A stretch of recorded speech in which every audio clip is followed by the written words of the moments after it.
help you? I'd like to see the man in charge. He's in here.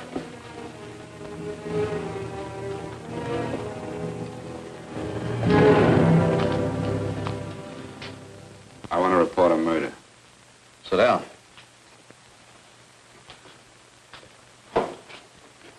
Where was this murder committed? San Francisco, last night. Who was murdered? I was.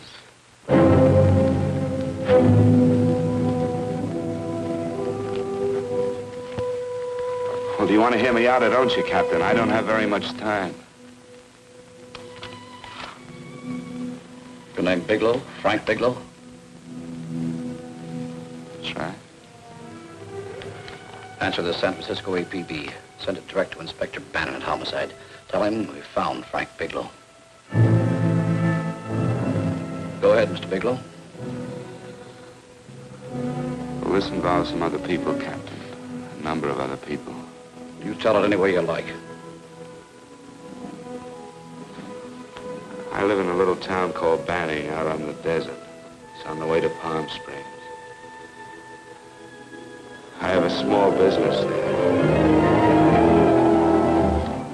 Paula? Yes, Mr. Bigelow? Get me a copy of Miss Hollis's 48 tax return, will you? Oh, you better get the 47, too. Yes, Mr. Bigelow. I don't think we took any depreciation on that new equipment last year. No, we didn't. I remember you said we could include it all this year. Sure, we can. Hey, Frank. Yeah, well. Peterson says he wants a financial statement before he can give me my loan.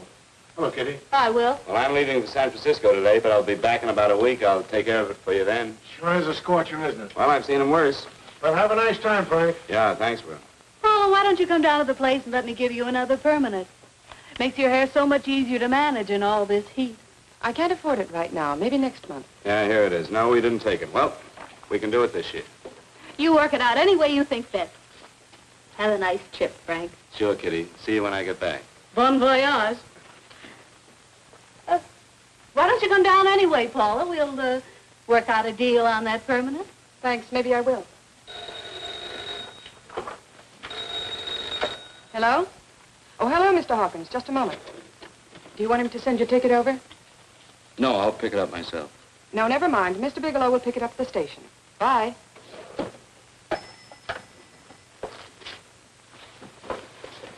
I want to go with you, Frank.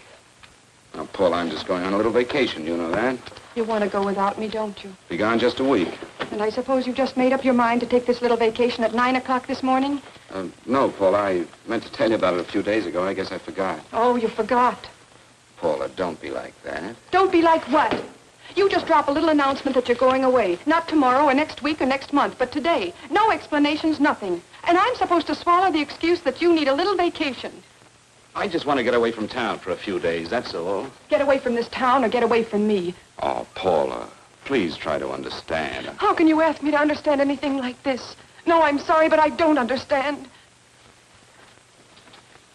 Go to San Francisco, but don't expect me to be waiting for you when you get back.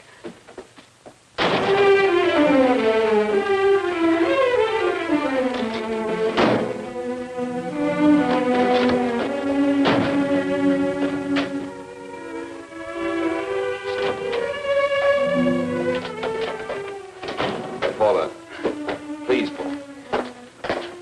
Come on, turn around, look.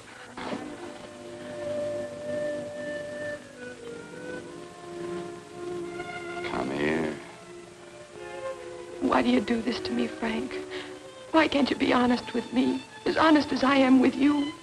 Do you have to go? I have to go, Paula. I know what I'm doing. All right, go. Go anywhere you like. You can go to blazes for all I care. Paula. Paula. Yes, I know. I'm being foolish. Come here.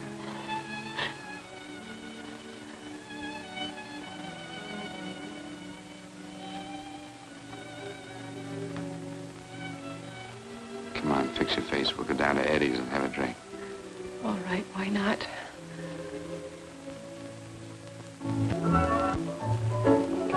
Hi, Paula. Hi, Eddie. Give us a couple of cold beers, will you? Coming up.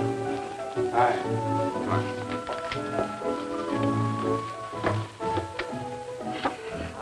relief. This air conditioning feels good. I sure wish we had it in the office. It'd make working a pleasure. Well, if it stays this hot, don't bother going in the rest of the week. I win 2 races today. How many did you lose? And you would have to ask that.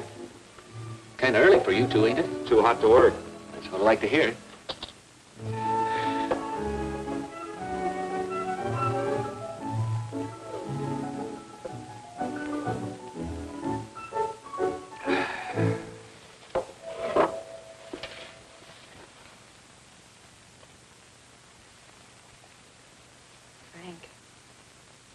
You'll take me with you, won't you?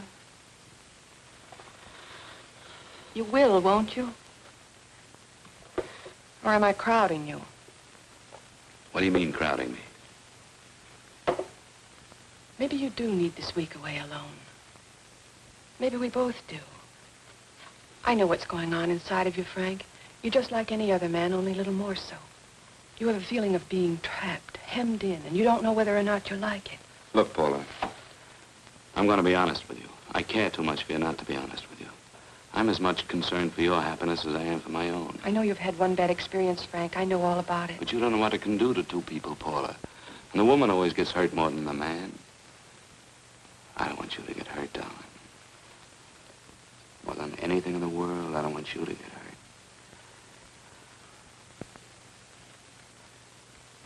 Want to hear some music?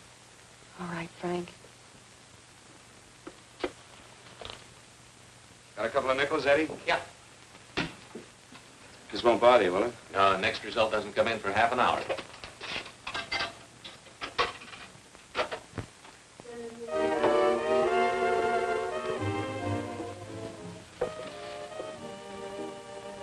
I thought that by now we'd be married.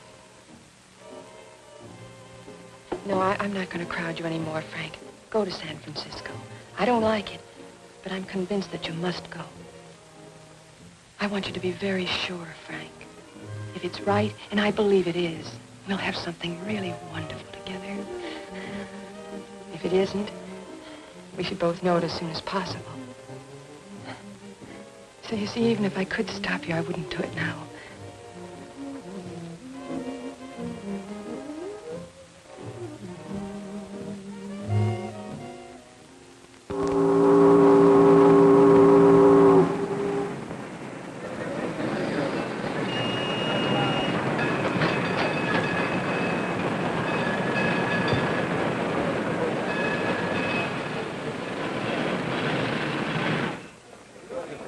Yes, sir.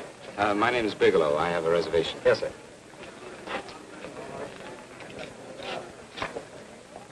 Here we are, sir. My name is Bigelow. I have a reservation. I have it, sir. It's a very nice room on the 6th floor, facing the bay. Boy, this might help you enjoy your stay, Mr. Bigelow. It's a little booklet on how to have fun in San Francisco. Oh, thank you. Very welcome, sir. Thank you.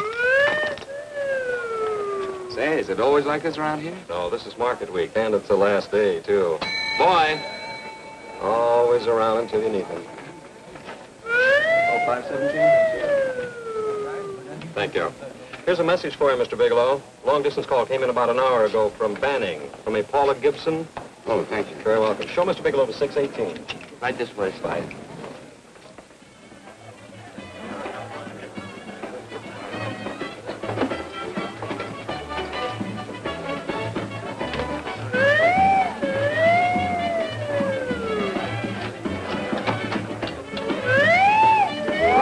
Mr. Bigelow.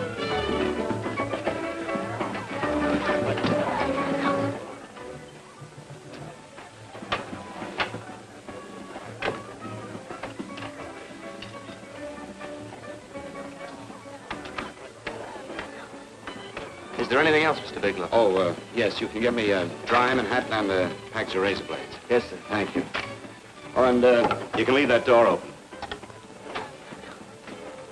Hello, operator. I want to speak to Miss Paula Gibson in Banning, California. Yeah, that's right. No, I'll wait. Hello? Hello, Paula. Oh, hello, Frank. How was the trip?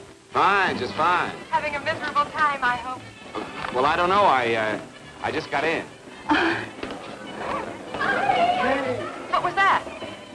Market week. The place is crawling with traveling salesmen. You know, Charlie Anderson found out that you went away and he asked me to go out with him. Oh, really? How did he make out? I'm considering it. Is that what you called to tell me? I'll have you know that this call is strictly business, Mr. Bigelow. Did a Mr. Phillips phone you? Eugene Phillips of Los Angeles. No. He will. He phoned the office 3 times today. Said that he wanted to get in touch with you immediately. He said it's most urgent and imperative that he reach you at once. What do he want? I don't know. But he sounded deep, dark, and mysterious and quite agitated about something. Phillips. Have we ever done any business with him? Not unless you've been keeping it a secret from me. I looked through all the accounts. Why did you tell him you could reach me here? You know I'm supposed to be on vacation. So you told me. And so I told him, dear heart. But the gentleman didn't seem to respect your temperamental moods the way I do. He was very insistent that he speak to you before it's too late, as he put it. Well, tell him you tried to get in touch with me and I've changed my plans and you can't reach me. He won't talk to me. I told him that I was your confidential secretary, but I guess I didn't sound confidential enough. So I told him that he could reach you there this evening. Well, call him back. If it's as important as he says it is, he'll talk to you. Otherwise, he'll just have to wait until I get home. My, aren't we adamant this evening? All right, shall do. And Frank, Yeah? I don't quite know how to say this. Say what? Well, what I want to say is that there's nothing you can do that you ever have to feel guilty about. Oh. Sure. Thanks, Paula. I'll call you tomorrow. Right.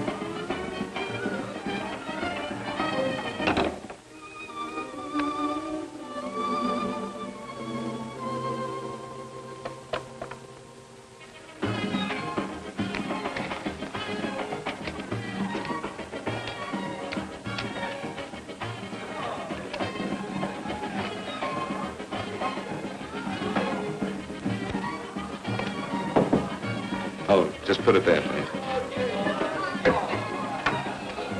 You can keep the change. Thanks very much. Say, how long has this been going on? Oh, it's been a madhouse all week, but they check out tomorrow. Oh? I thought you were with them. No, I'm just here on a vacation. Why does everybody come to San Francisco and tear loose? Excuse me. Say, I'm awfully sorry to bother you, but would you mind if I use your telephone? No, go right ahead. I'm just across the hall here. One of the boys is using my phone, and he's been on it for a half hour. I just want to call downstairs. Yeah. Thank you. Room service, please. Hey, things really picked up the last few days, didn't they? You right up much business? Well, I'm not here on business. Oh, room service? It's Mr. Haskell in 617. Yes, that's right. Would you send up 3 more bottles of bourbon and 2 scotch? Yes, that's right. Oh, and some more ice, too. Yeah. All right, thank you. You here all alone? Yes, I just got in town. Well, why don't you join us for a drink? Well, I don't want to barge in on your party. Oh, nonsense. It's not a party. Just a few of the boys entertaining some buyers. You know, the usual thing. A few drinks and some laughs. It's no party. Come on. Well, Come on. All right. I know what it's like to be all alone in a strange city. I'm Sam Haskell. I'm Frank Bigelow. You think some of these guys never been away from home before? Yeah. Hey, quiet down a minute. Hey, will you quiet down a second? I want you to meet Frank Bigelow. Hello. All right. This is Jane Carlisle. Hello. Bill Welch. How are you, Mr. Wells? Glad to know you, Bigelow. Jane's the prettiest buyer in San Francisco. Oh, hey, I resent that. You don't think I believe him, Elaine? Well, he spreads that from coast to coast. Oh, gee. But it's good for my morale anyway. I'm George Cantwell. Glad to know you, Mr. Bigelow. Bigelow, yes. Right on much business? He's not here on business. Oh? Well, Well, why don't you get the man a drink before he dies of thirst? how about a little bourbon? Well, that's fine. Bourbon it is. Of course, Mr. Wallace. Yes, Mr. Wallace. But, Mr. Wallace, I'll need at least a week in Cleveland to visit all my accounts. I can't figure on being in Philadelphia until the 17th. Eddie, will you get off the phone? I want you to meet Frank Bigelow. Oh, hey, That's his boss. He's been trying for an hour to get his expense account boosted. Yeah, the way this guy holds on to a dollar, you'd think they weren't printing them anymore. Yes, Mr. Wallace. I'm leaving here the first thing in the morning. Yes, sir. Oh, keep your hips loose, Harry, like this. Oh, yeah.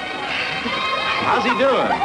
Oh, there's nothing wrong with Harry's drummer. The 2 years ago, the Murrays wouldn't shoot. Hey, now, wait a minute. I was doing all right there. This is Sue and Harry Brandon. Hello, good to sir. meet Glad you. How are you? Where'd you find her, Sam? On a dance marathon? Oh, perfect. Really? Say, I'll bet you could do the rumba. Well, a little, but I'm kind of rusty. Anything would be an improvement after Harry. Oh, how do you like that? Well, here goes. Hey, you're good. Oh, my wife, she's a good dancer, isn't she, Bigelow? Oh, yeah. Fellas, I thought you were going to show us a good time tonight. Is this doing the town? That's right. We practically bankrupt our stores to buy everything you've got. Then you keep us in this hotel room. I agree. This is my last night to howl before I go back to being a dutiful housewife. Well, it looks like we're stuck, boys. This is where we blow all our commissions in one night. And you're coming with us, Bigelow. Oh, no, thanks. You run along. I've got to get unpacked and have dinner. Oh, no, you're not going to get away from me. Now that I found a man who can dance, I'm going to hang on to it.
Place you got here. Wait till we hit the pitch in about an hour. That's when they really go out of their minds. Who's the blonde? Oh, she's one of the chicks that hangs around here. She's jive crazy. Come again? Oh, you ain't hip, pal. Jive crazy means that she goes for this stuff. Just between you and me, I don't get it either, but I gotta listen to it. They're all connoisseurs, music lovers. Me, I like Guy Lombardo. What's the matter with him? Oh, he's flipped. The music's driving him crazy. Come down, Jack. Oh, don't buy me, man. I'm being light. Is the blonde alone? Oh, sure, society. She always comes in alone. Drives a big convertible, wears a mink coat, but knows everybody. But she always comes in alone. Thank you. I wanted to kiss you. I tried to... Give me another blast, Leo. What's your story, Jeannie? Easy.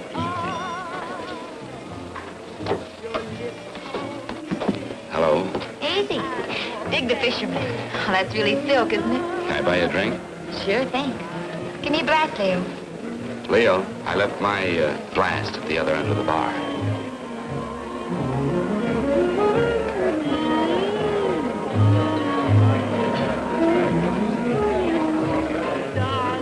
My name is Jeannie. What's yours? Frank? I've never seen you here before, Frank. Well, I've never been here before.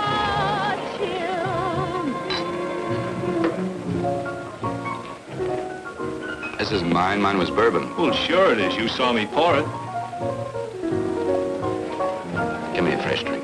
Anything you say. Oh, listen to that piano. Feel those vibrations.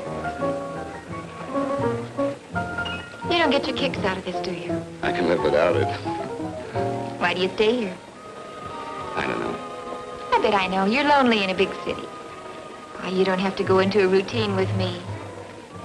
I like good company, too.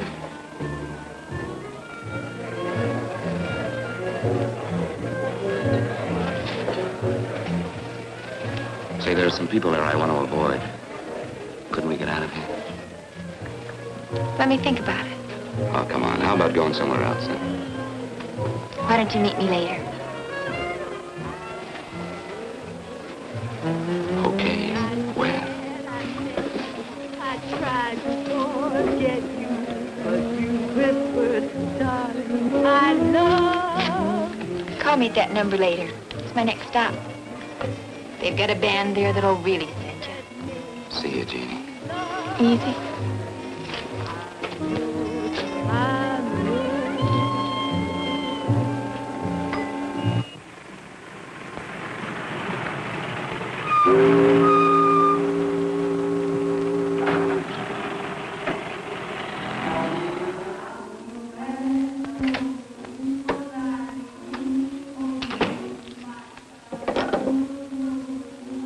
Never mind, operator.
Room service, please. Come in.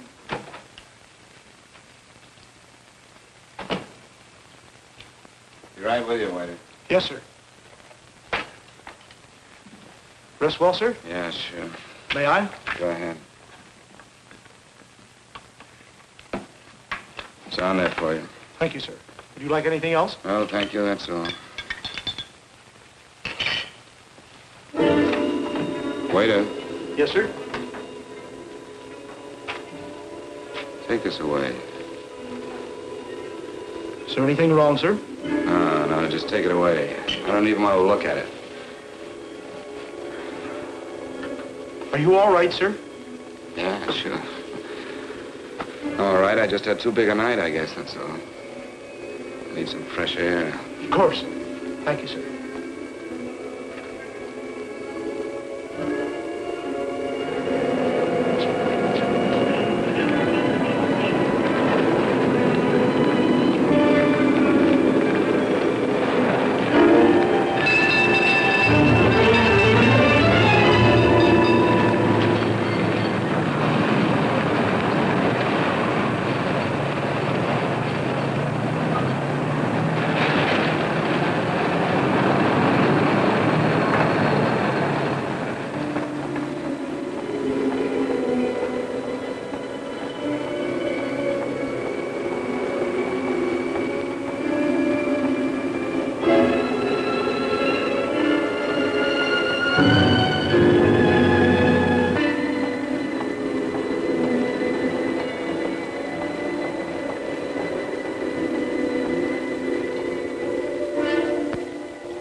Lungs in good condition. Blood pressure normal. Heart fine. Well, it's a good thing everybody isn't like you, Mr. Bigelow. Put us doctors out of business. I'm glad to hear it, Doctor. I was a little worried. Don't let a little bellyache worry you. Could be just the change of climate. Well, it isn't exactly an ache, Doctor. It's kind of hard to describe the feeling. Maybe it was the drinks I had last night. I might have mixed them too much, huh? Let's have another look at that throat. You may finish dressing now, Mr. Bigelow. I want to get the results of those tests we took. Thank you, Doctor.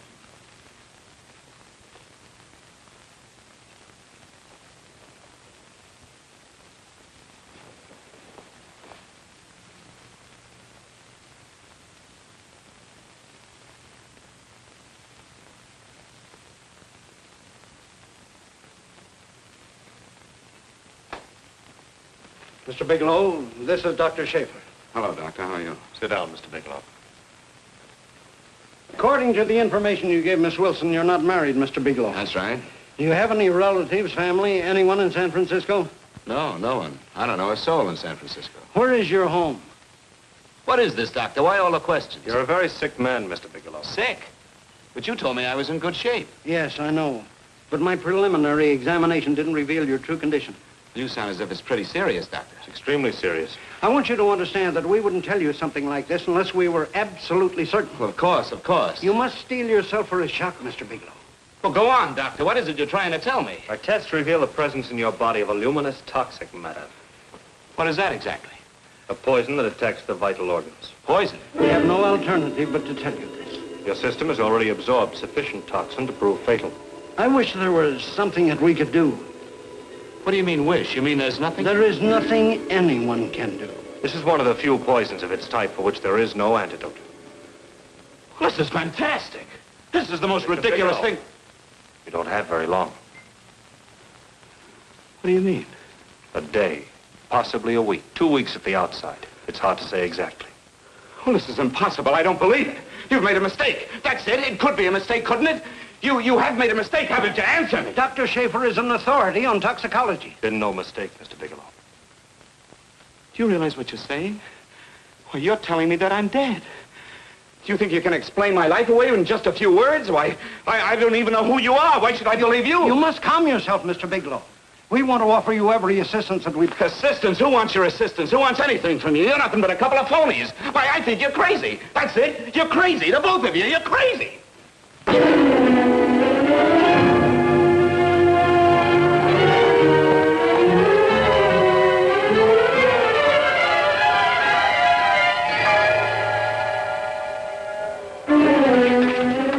Where's the doctor? You can't come in. Come on, tell me. You have to go through the gate before you come in here.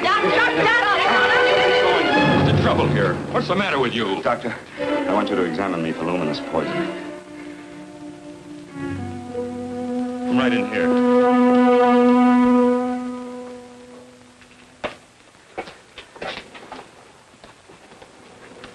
Yeah, you've got it all right. Your system has already absorbed it. Are you sure, Doctor? Are you absolutely certain? Couldn't there be some mistake?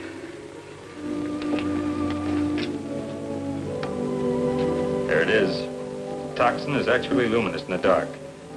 Now there's no doubt about it, Bigelow. I don't feel sick. My stomach is just a little bit upset. Maybe it's not as bad as you think, Doctor. That's characteristic. With a heavy jolt, you go suddenly in a matter of hours. But if the stuff is taken in a lesser degree, you last a while, and then...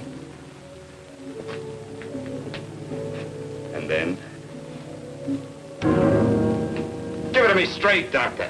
Well, a number of things are involved. The systemic condition of the individual, the amount consumed, exertion. Yes? You won't feel too badly for a while. Then it will happen suddenly. A day, 2 days, a week at the most.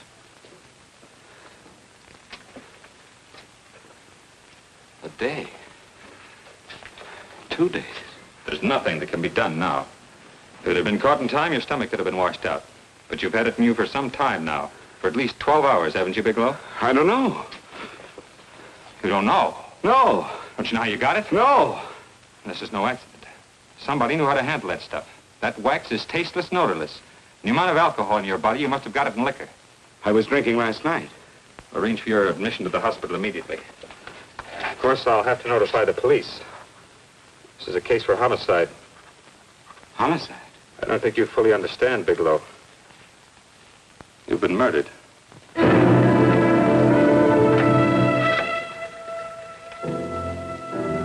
Get me police headquarters, please.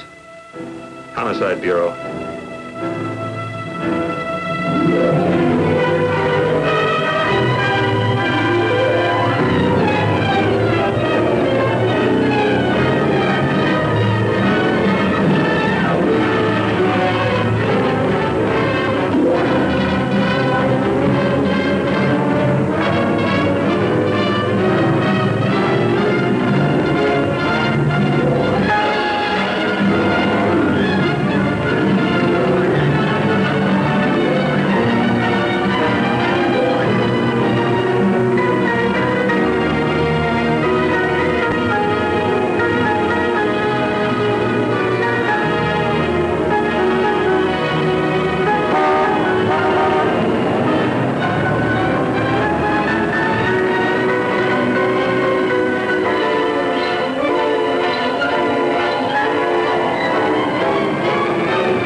Open up.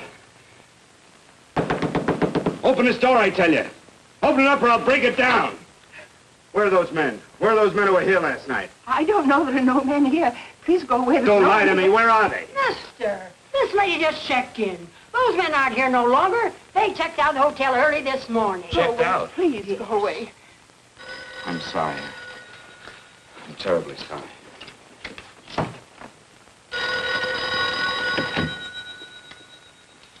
Hello? Please, Mr. Bigelow, my eardrums. Oh, hello, Paula. Your enthusiasm overwhelms me. Why haven't you phoned me, or is there a quota on telephone calls up there? I'm sorry. I've been busy. I'll bet you have. Visiting the museums, no doubt. What's happening up there that's exciting or different? Nothing, not a thing. I'll bet you miss me, but you're too stubborn to admit it. Sure. You know, if you'd like me to come up, I can pack a toothbrush and leave right away. No. Well, you don't have to snap my head off. You could at least make a pretense of missing me. I'm sorry, Paula. Of course I miss you. Listen, Paula, Paula, it's just that I don't feel like talking now. I'll call you later. Don't strain yourself. You phone me sometime when you feel more like talking. Oh, by the way, I called that Mr. Phillips back. Phillips? Yes, you know, the man that tried to reach you. Well, I'm afraid you'll never know why it was so important that he speak to you. His office said he died yesterday. Frank, are you there? Did you hear me? Died? When? Yesterday. So you won't have to bother your little head about him anymore. You can just go ahead and have fun. Paula, what did he die from? Do you know? I suppose he died from whatever people usually die from. Well, didn't they tell you? Don't you know? What are you getting so excited about? You said you didn't even know the man. Listen, where's his office located? What difference does it make? You can't talk to him now. I told you the man's dead. Paula, will you stop talking so much and tell me where his office is? Well, right. It's the Phillips Importing and Exporting Company, Bradbury Building, Los Angeles. Bradbury Building, Los Angeles. That's right. Say, this is really a switch. Listen, if you want to reach me, I'll be in Los Angeles. Are you out of your mind? I'm sorry, Paula. I've got to hurry. Wait a minute. Where in Los Angeles? The Allison Hotel. Goodbye, Paula.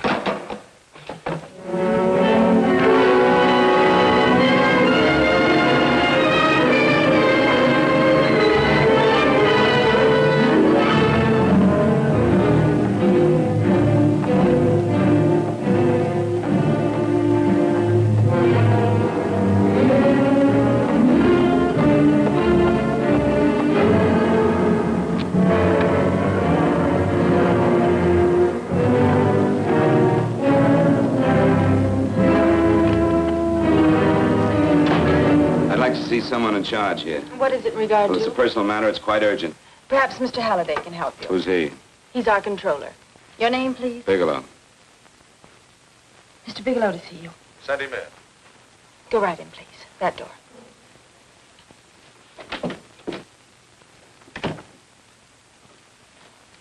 Mr. Bigelow? How are you, Mr. Halliday?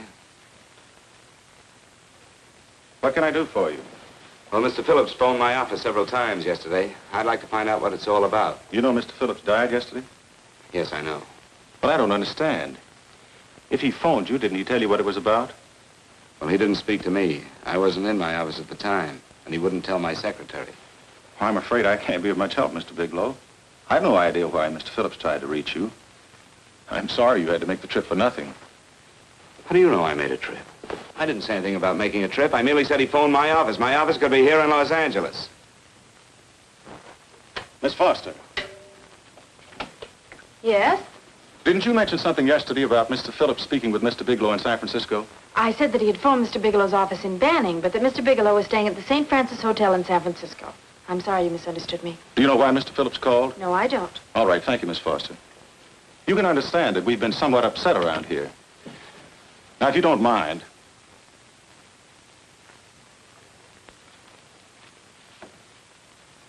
Did Mr. Phillips have a wife, family, anyone that could help me? you can't intrude on people at a time like this just to satisfy some curiosity. It isn't just curiosity. Then I suggest you wait a week or so. I can't wait. Well, I'm sorry you'll have to. Well, there's always a phone book. You're a pretty aggressive fellow, Bigelow. Are you quite sure that this is as important as you make it appear to be? It's important. Mrs. Phillips lives at the Sunset Arms Apartments. Thank you. I needn't tell you she's under a strain. I suppose you're capable of using a little more tact with her than you demonstrated with me. I think I can handle it. By the way, what was the cause of Mr. Phillips' death? Suicide. He leaped from the balcony of his apartment. Thank you.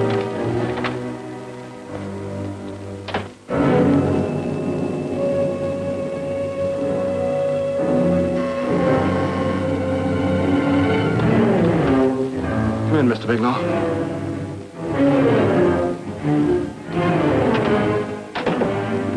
I'm Stanley Phillips, Eugene's brother. Halliday phoned that you were coming.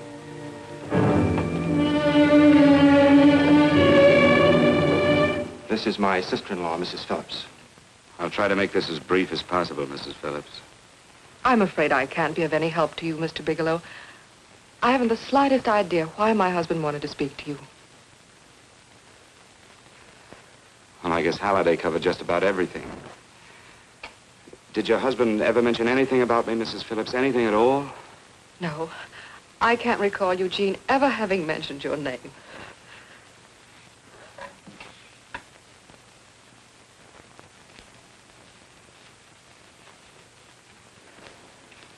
I hate to ask you this, Mrs. Phillips, but it's of vital importance to me.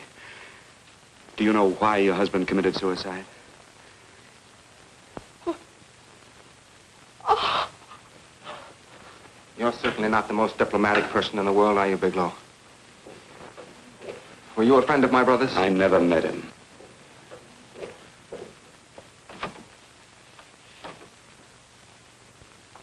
My brother was in a jam, a pretty bad jam. He was arrested 2 days ago. He sold some iridium to a dealer by the name of Majak. It's a very rare metal, very costly. Anyway, the iridium turned out to be stolen. He was released on bail yesterday, but he faced a pretty stiff prison term. And have committed suicide for less. Yes, I know. That's how the police feel about it. What puzzles me, though, is this crooked deal. Knowing Eugene, you wouldn't say he's the type of man to be mixed up in anything like that, now would you? I told you I never met him. That's right, so you did. Now, what's this all got to do with you, Bigelow? I don't know. Let's come clean with each other, Bigelow. Surely you must have some idea why my brother was so desperate to contact you. I have no idea. That's odd. Then how could it be of such vital importance to you? Well, you seem to know the answer to everything else. Maybe you know the answer to that one, too.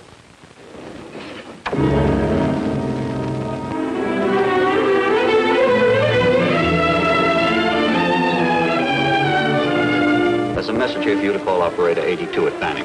Oh, thank you. Show Mr. Bigelow to room 821. Say, would you have the operator put this call through to my room right away? I'll take it up there. Thank you. Hello, operator.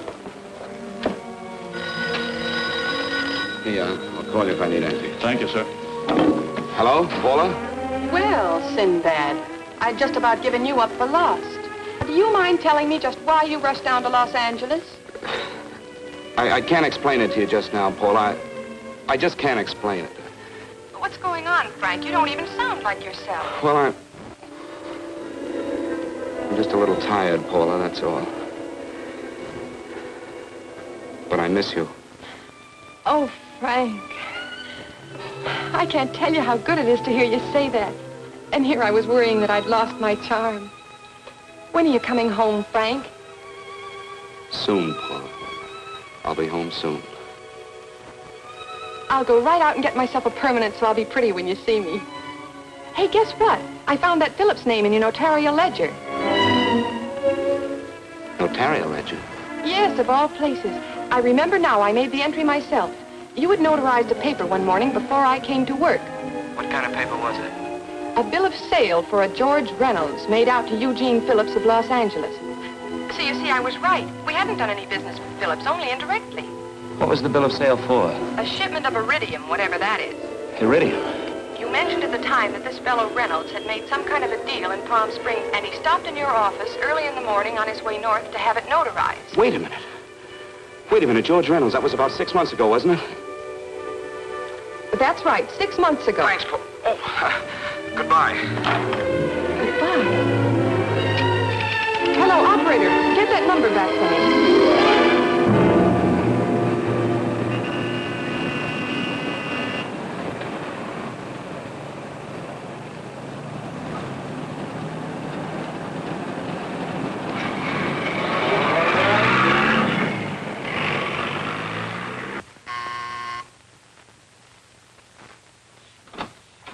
I've got to talk to you, Mrs. Phillips. Please, go away. I want to be left alone. But I found out why your husband wanted to see me. It was in connection with a bill of sale. Come in. Thank you. What do you know about a man named George Reynolds? George Reynolds? Yes. Why, that's the man my husband claimed sold him the iridium. And what did Reynolds claim? Reynolds disappeared. Yes? About 2 months ago, my husband grew suspicious that something was wrong. Since then, he tried in every way to locate Reynolds, but could find no trace of him. But I don't get it. Your husband could have proved he made a legitimate deal by showing the bill of sale he got from Reynolds. Then there was a bill of sale? Yes, of course there was. Oh, my husband swore there was, but at the time of his arrest, he couldn't find it. It was mysteriously missing. Well, then, if your husband could have shown proof, it would have been George Reynolds who would have faced the prison term. Eugene was convinced that Reynolds had stolen the bill of sale. He was the only one who had reason to eliminate evidence of the transaction. Thank you. you, Mrs. Phillips. Thank you very much. You've been very helpful.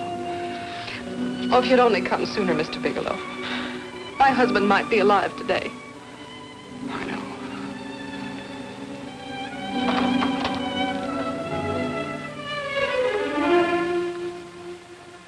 The only thing that puzzles me, Miss Phillips, is that you haven't asked how I knew there was a bill of sale.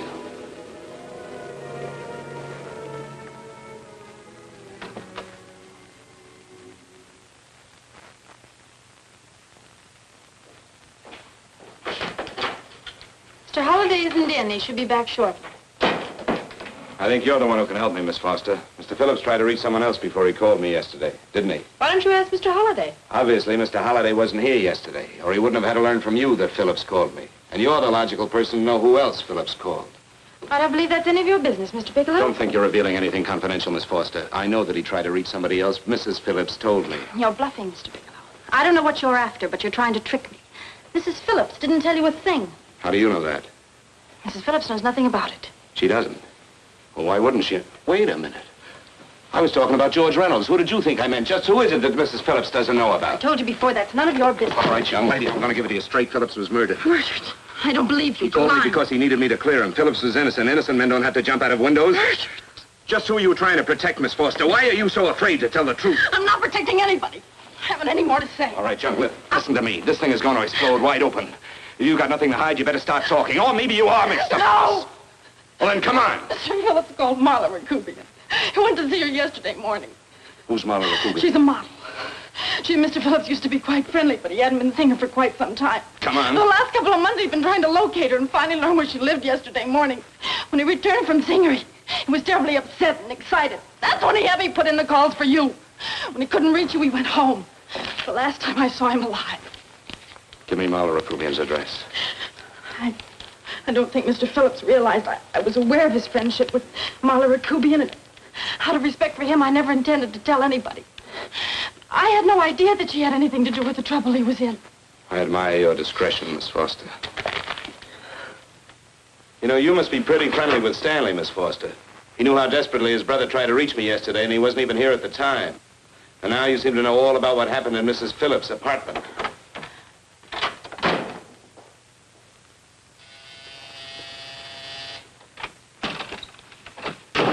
Miss Rakubian? Yes? What do you want? Get out of here or I'll call the police. Go ahead, call him. Well, go ahead, call him. Going on a trip, huh?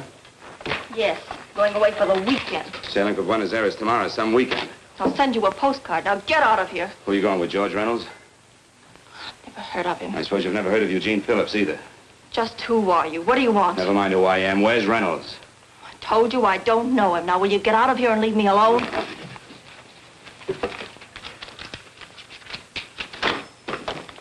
So you never heard of George Reynolds, huh?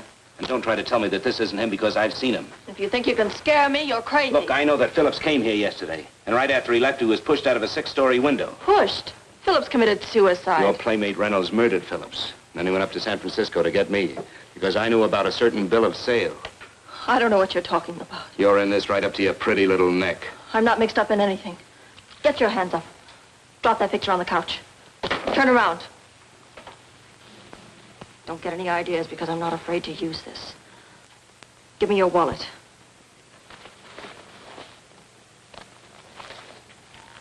Frank Bigelow, Hotel Alex. All right, now where's Reynolds?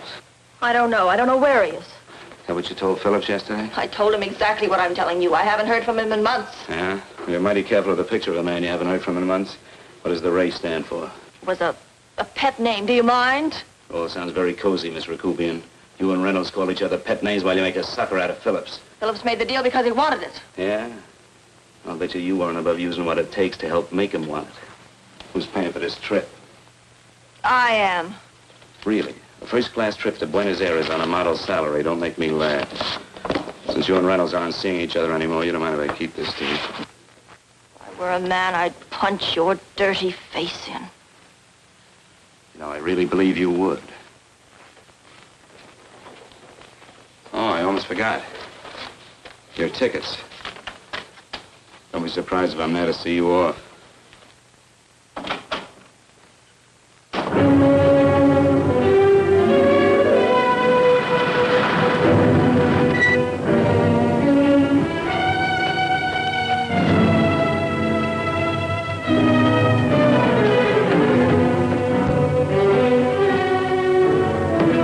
Angelo.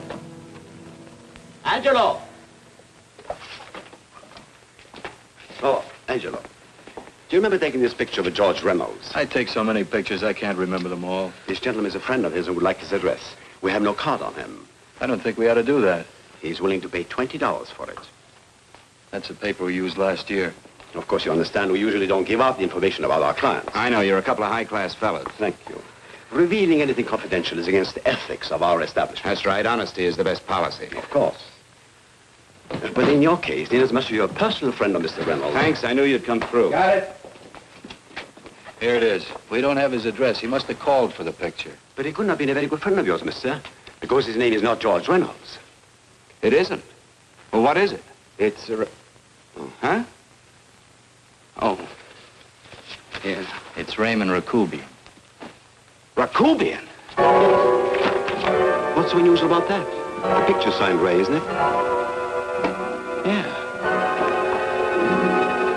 Yeah.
Your lips cold and tender, then I thought that maybe love.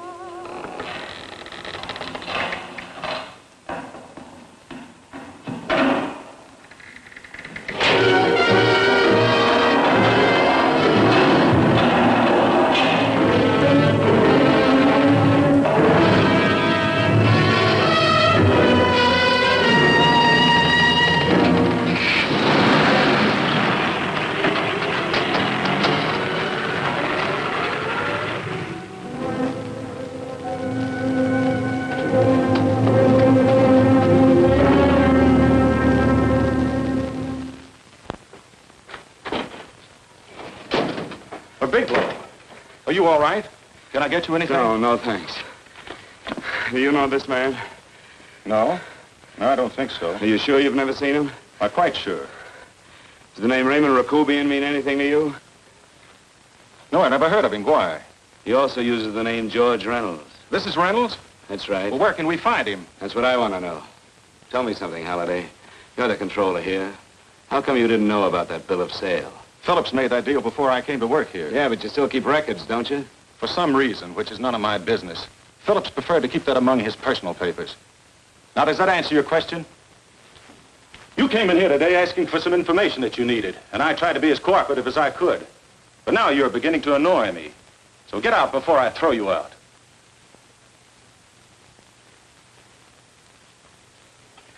You know, you really frighten me.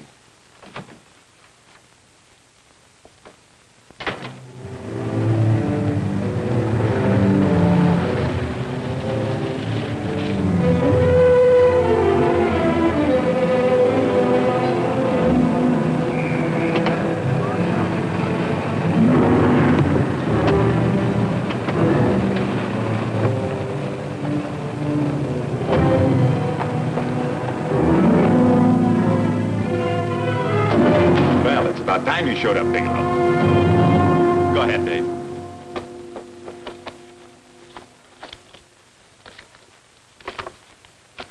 Real cute, ain't you, Bigelow? Just real cute. Paula didn't lose much time getting a hold of you guys, did she? Shut up. Let's go, Bigelow. Look at him. He can't take it. Soft in the belly. You do that again and I'll kick your face. Lay off, Chester. Cut it out. Shut up! Who asked you? Better let him answer. The clerk might know he's in. Go ahead, Bigelow.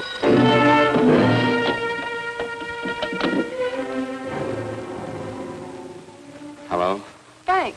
Frank, why did you hang up on me? I've been trying to get you for hours. I'm sorry, Paula. I was in a hurry.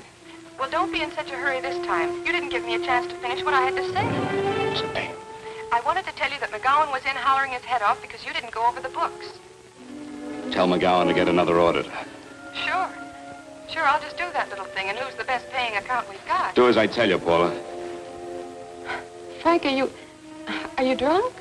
Paula, how much we got in the bank? About $2,200. Draw it out tomorrow. Sure. Then what do? Skip town without paying our bills? Forget the bills. You know that coat you always wanted? Buy it. You are drunk. You know, if I didn't have such a good character, I'd be tempted to take advantage of your intoxicated state, Mr. Bigelow. I'm not drunk, Paula. Well, then don't tell me that one day away from me can affect you this way. Cut it short. Paula, Yes?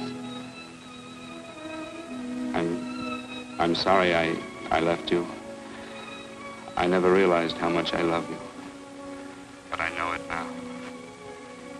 Oh, Frank, darling, I love you too so very much. Please come home.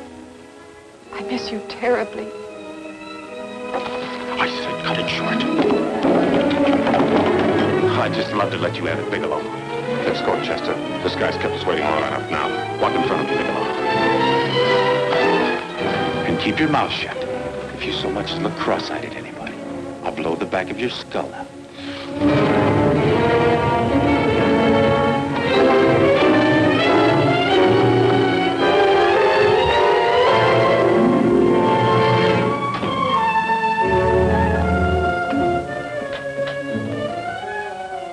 This Bigelow's real cute. He wanted to get tough with Chester.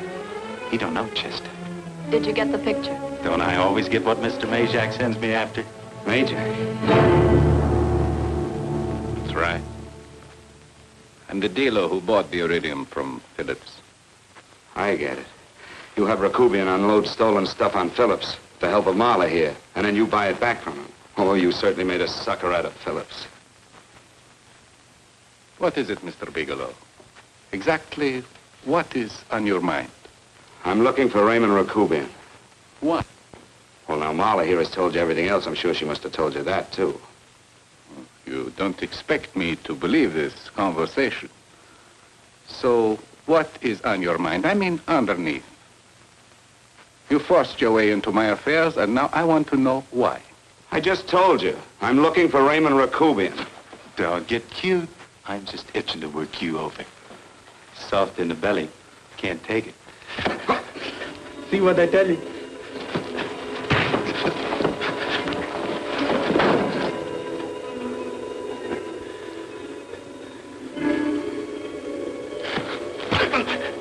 Can't do that to Chester.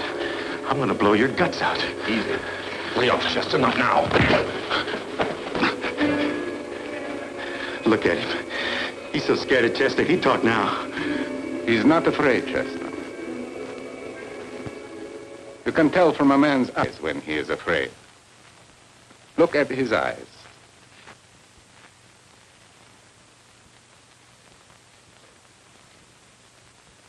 Oh!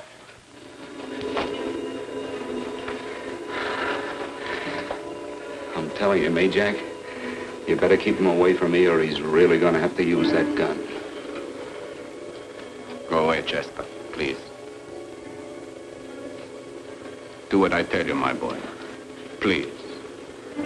And help Dave.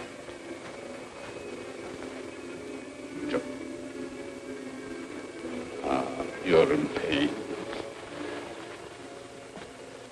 He's an unfortunate boy.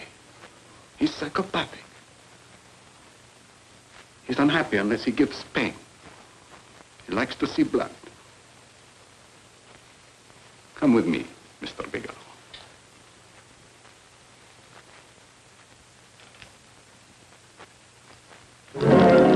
Raymond Rakubian was my nephew.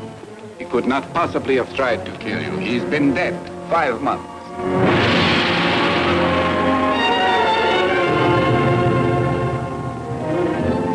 I'm afraid you have been sidetracked. Provided it is true that somebody made an attempt on your life, somebody made an attempt again today. I had no reason to kill you, believe me. What do you mean you had no reason? I notarized a certain bill of sale. You notarized the bill of sale for Reynolds, not Rakubian. Now, what I told you was true. I had no reason to kill you. That's a closet, Mr. Bigelow. And under other circumstances, you could go home now. But now you present a problem. You know too much, and I am in danger. Chester! Suppose I were able to prove to you that I only want to find the person who tried to kill me, and I won't cause you any trouble. You know I can go to jail for 10 years for this little business. 10 years. At my age, that's my life. That means my entire life. With my life, I do not take chances. I am sorry, believe me. You want Joe to go with you? No. Just Bigelow and me. And baby makes 3. But Major, goodbye, Mr. Bigelow, and forgive me. Let's go, Bigelow. I guess you won't be there to see me off.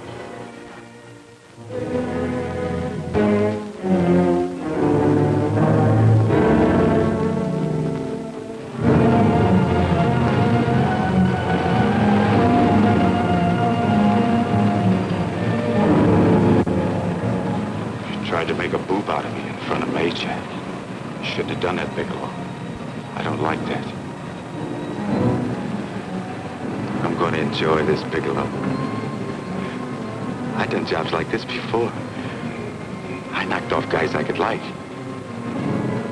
But I don't like you, Bigelow. I never liked that puss of yours from the minute I seen it. Yeah. I'm going to enjoy this.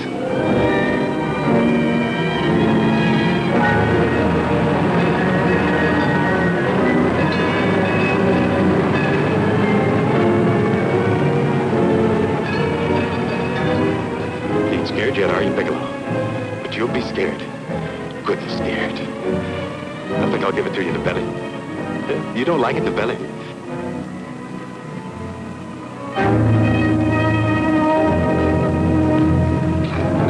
Good.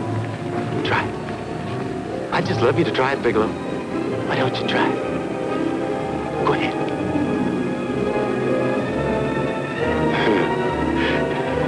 Didn't have the nerve, did you, Bigelow?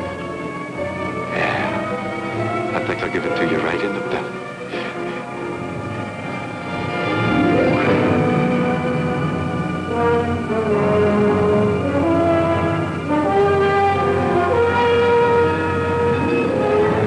It takes longer when you get it in the belly. It's nice and slow. That's the way I want to see you go, Bigelow. Nice and slow.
Yes, I'm all right, Paula, but what are you doing here? How did you get here? Freddie Ross flew me down. I had to come. I had to see you.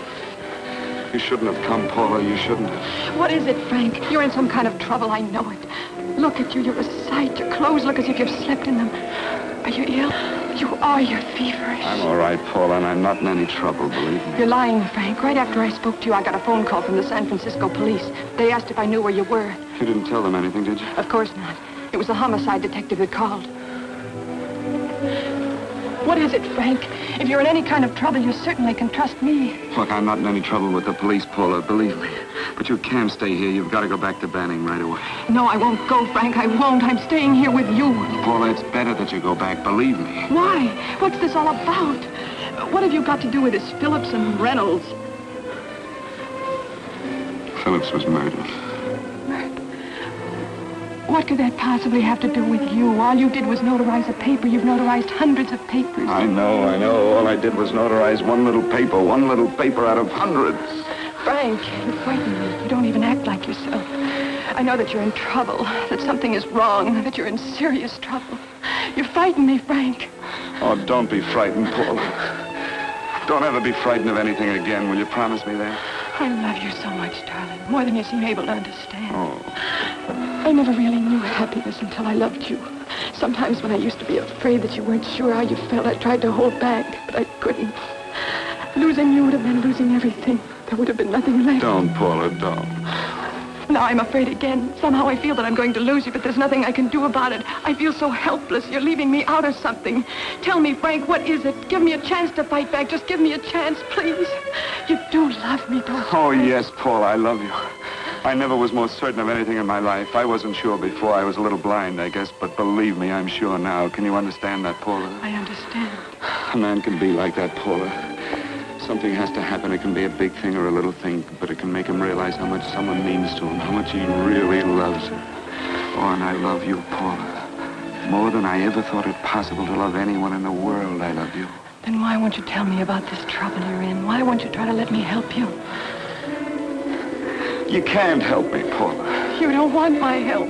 Oh, Paula, there's nothing you can do. Will you believe me? So will you please go home, please? No, Frank. I won't go. I know you're in trouble. I can't leave you like this. All right, Paula, look, wait for me in the lobby of the hotel, and I'll be back for you soon, I promise. You promise? You're yes, sure? Paula, I promise. Is that a new outfit? Yes. Oh, it's beautiful.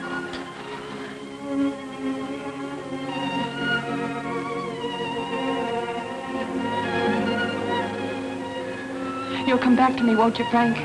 Yes, Paula, I'll come back, I promise. Please hurry, darling. Oh, I love you. I love you, Paula.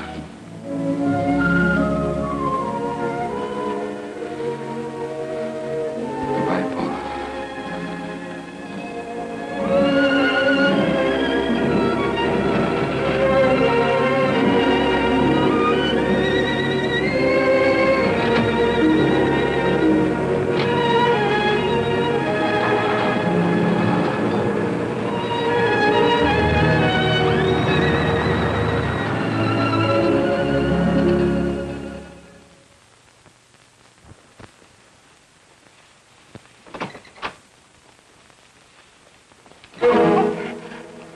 Stanley here? You sure? All right, get in there. Now get Stanley on the phone. Tell him to come over here right away. Use any excuse you want. What are you going to do?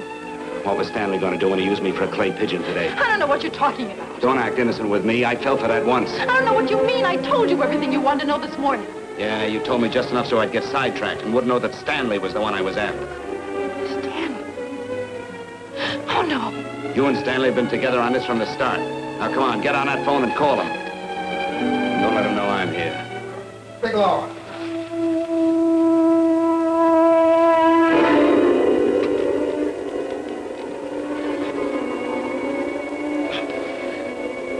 You've been sidetracked, all right. But it was the poor bereaved little widow who did it. Miss Foster found this letter this afternoon. It's in my brother's desk at the office. It's postmarked 2 years ago. It isn't exactly the kind of a letter that a married woman gets from a casual friend. I'm sure my brother wasn't aware that they were so well acquainted when he hired Halliday. What's the matter with him? He right since dinner. Where did he have dinner? At Mrs. Phillips' apartment. Halliday was there, too, and Stanley confronted them with that letter. Did you have anything to drink? Yes, why? How long ago? Half an hour ago, just before I came here. Miss Foster, get on the phone, call the emergency hospital. Have them get an ambulance over here right away. What? Tell them to prepare a stomach wash for luminous poisoning. Luminous poisoning? Come on, do what I tell you. You may still have a chance to save his life. Go on!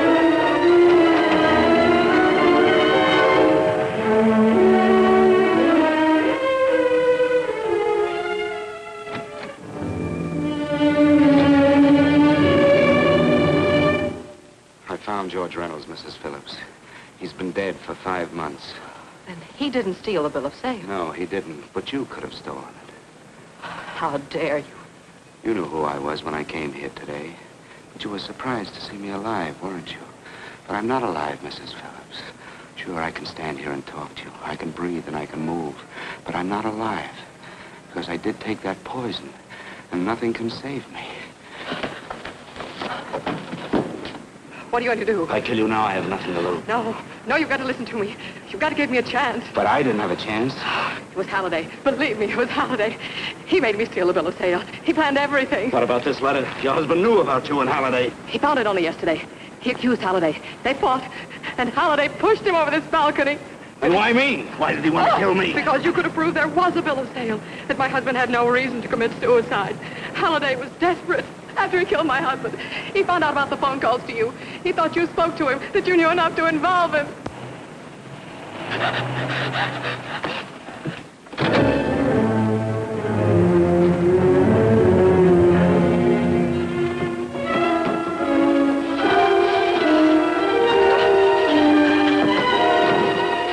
Where's Halliday? Where is he? He's in the office. This time you don't warn him.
Move along. Come on, let's break it up. Move along now. Let's get going. Come on.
All I did was notarize a bill of sale. But that piece of paper could have proven that Phillips didn't commit suicide. He was murdered. And that's why Halliday poisoned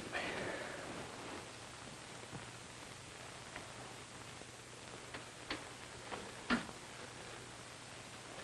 Would you?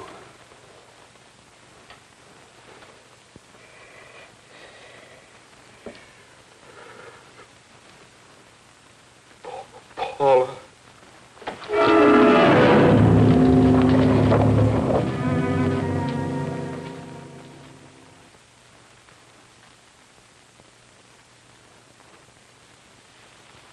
Call the morgue.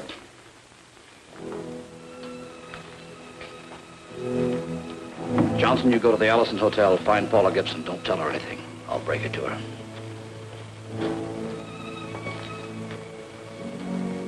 How shall I make out the report on him, Captain? Better make it dead on arrival.